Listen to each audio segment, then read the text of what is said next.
You're watching 11 Alive Morning News. 11 minutes of nonstop news starts now.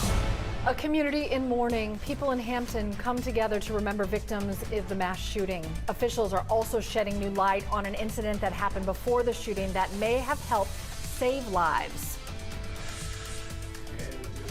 Get worse across the top end perimeter. 285 westbound, the wreck past Roswell Road. It's been with us all morning, and the delays are reaching as far back as I-85.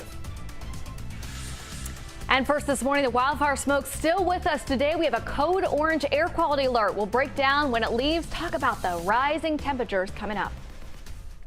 The Hampton community is rallying behind the families of the 4 victims killed in the mass shooting. And just hours ago, a vigil wrapped up where the victims were honored. The community honored Scott and Shirley Leavitt, Steve Blizzard, and Ron Jeffrey during a vigil. They were killed when police say Andre Longmore started shooting in the Dogwood Lakes neighborhood. This morning, we're learning about an incident that happened at a local library before the shooting that may have helped save lives. We had a member of the community who came into the library and stated to a staff member that she felt that her life was in danger. This all happened at Fortson Library Saturday morning, and the county's library director says staff and everyone else inside went on lockdown until police got there. New this morning, Gwinnett County Police are asking business owners to check surveillance video. They hope it will help solve the case of a man shot outside of a popular restaurant. Police say a man was found shot in the parking lot on Stone Mountain Highway between the Applebee's and O'Reilly Auto Parts. This is in unincorporated Stone Mountain.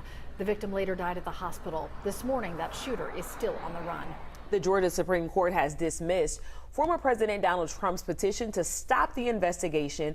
All of the justices agreed the circumstances of the case in Fulton County were not extraordinary enough for them to interfere. They also say Mr. Trump's legal team did not provide the facts or law necessary to mandate the disqualification of Fulton County DA Fani Willis. And that was a look at your top headline. All right, a hazy Tuesday morning out there, Melissa. Hazy Tuesday morning. The sun's been up for about 9 minutes, and look at this sunrise picture. A muted red sun there at the bottom of the horizon. The reason why is we still have the wildfire smoke, which arrived here from Canada Sunday night. It's still stuck here for today. So we do have a code orange air quality alert for the metro area today and up towards northwest Georgia and Chattanooga area as well. It's going to be the smoke that's causing these poor air quality levels. So if you have young ones, the elderly, respiratory illness or emphysema, make sure you're limiting the amount of time you're spending outdoors throughout the day today. Now, wildfire smoke also creating a little bit of mist this morning and some fog, reduced visibilities across North Georgia, but temperature-wise, we're starting off in the 60s in most of our suburbs. 64 in Covington, Duluth is 68, 66 Peachtree City. Inside the city, we are at 73. The cloud cover, the haze, the smoke, it's going to be stubborn this morning. Like yesterday, very stubborn to erode away. Now, later in the afternoon, we'll see filtered hazy sunshine, but that sunshine should help us warm up to a high of 95 in Atlanta. So it will be a hot day today, slightly more humid than yesterday, but still not as humid as where we're headed the rest of the week. You notice the highs stay in the mid-90s through Thursday, even into Friday, but as the humidity rises, we will see those feels like temperatures climbing up to around and just above 100. So I wouldn't be surprised, as long as we don't see storms each afternoon, to see that heat index getting closer to 103, 104, 105. We're under the heat dome now, but as we look towards the end of the week, as the rain chances rise, it's all because these storms right along the edge of that big ridge of high pressure. So we're mostly dry today, but I want to show you the forecast track heading through the next 48 hours because as we head towards this evening, some of the showers and storms may try to squeeze out a stray shower in northwest Georgia by this evening. If we see them moving in or even a little wind direction shift from those storms moving in, that will help to scour out the smoke earlier. But otherwise, we're going to deal with a mostly sunny, hazy day today. By tomorrow, few showers and storms possible right along the edge of that ridge of high pressure. So tomorrow, I've raised that rain chance to 30%, and we'll see that rain chance 30% again on Thursday, Friday, 40%. 40% for Friday. So hot days are ahead of us. Smoke is still with us today, but from here on out, it's all about that heat and humidity that's playing together to make those feels like temperatures up around and above 100. Let me show you your 7-day forecast. 90s not going anywhere through Friday. As we go into the weekend, we'll break that heat wave back to the upper 80s for Saturday and 90 looking mostly dry for Sunday. All right, big traffic issue on the top side of the perimeter. Let's get it latest on the red alert from Crash Clark. Yeah, Melissa, we've been talking about this one all morning long, and thank you for loaning us one of your weather cams right here. This is westbound 285, and it leads all the way up. Well, in fact, you could actually see it right there. That's our tractor trailer wreck that's been sitting there all morning since we came on the air at 4:30. Let's get over to my maps and get you around that. That's where it sits, 285 westbound past Roswell Road. We've had only that far right lane open. Now, earlier I was giving Mount Vernon over towards, Hammond to Mount Vernon and then Herds Ferry, like all kinds of surface streets. But at this point now, you've got to stick with the interstates. If you do 85 south into Midtown and return 75 north, you just have to remember 85 south now extremely crowded back towards North Druid Hills. So a lot of folks trying to stay away from the top end perimeter, and that's what you're dealing with. This stalled car finally has some police with it, 85 south at Pleasant Hill,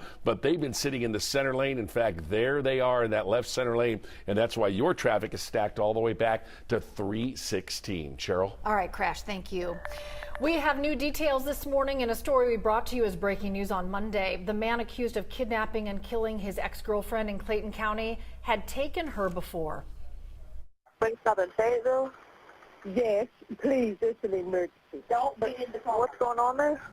Police say 20-year-old Cameron Hopkins drove 19-year-old Kalia Jones's job at Wingstop in Fayetteville with a gun. Her co-workers frantically called 911 as he forced her into the car. He led police on a chase to Lovejoy High School in Clayton County.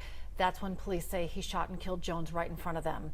We've learned Hopkins kidnapped Jones last year as well, but was released on bond shortly after. Hopkins now faces a list of felony charges.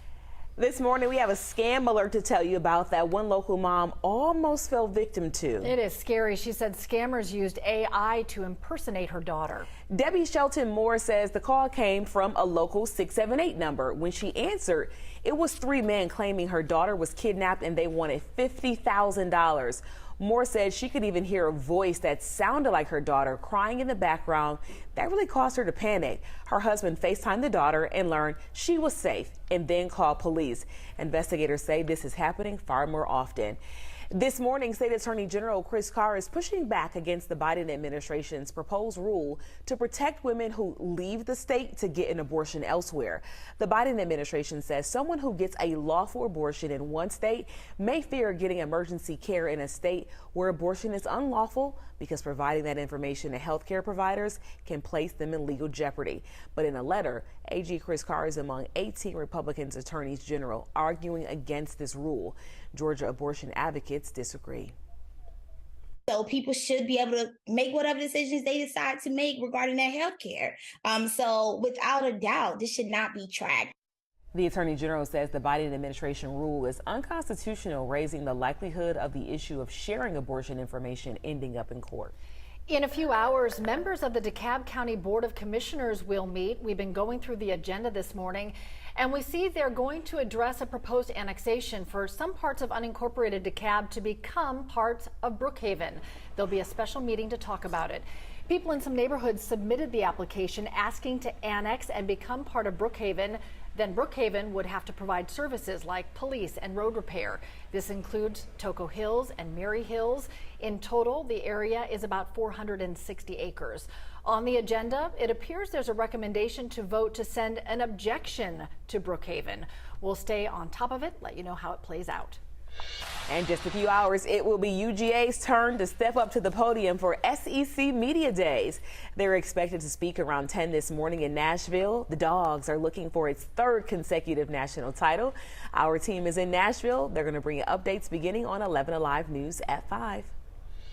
And this is a live look at our red sun rising this morning. That smoke in the atmosphere still with us today, so we have a code orange air quality alert. So we've got that smoky, hazy start to the day. We'll be heating up, though, to a high of 95. Hazy sunshine today. Starting tomorrow through the end of the week, few showers and storms plus building heat and humidity will break the heat wave for the weekend. Crash?